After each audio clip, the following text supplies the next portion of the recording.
Le Soudan est un pays dont les contours ont été dessinés par des puissances coloniales européennes sans tenir compte des divisions existantes. Dans les années 80, un conflit ethnique éclate entre le nord peuplé majoritairement d'Arabes musulmans et le sud peuplé d'Africains subsahariens chrétiens ou animistes. Il fera 2 millions de morts en 30 ans. En 2005, l'ONU et l'Union africaine interviennent et en 2011, le Sud-Soudan devient indépendant.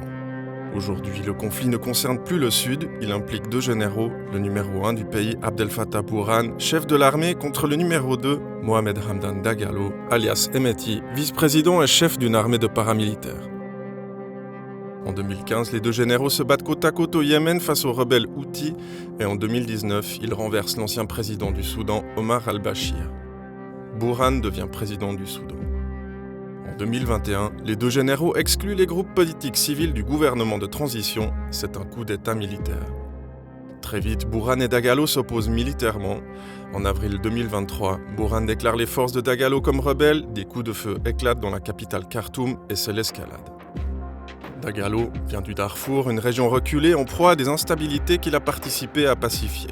Ces dernières années, il s'est bâti un véritable empire. Il contrôle entre autres mines d'or, de fer, le secteur des transports et des aciéries.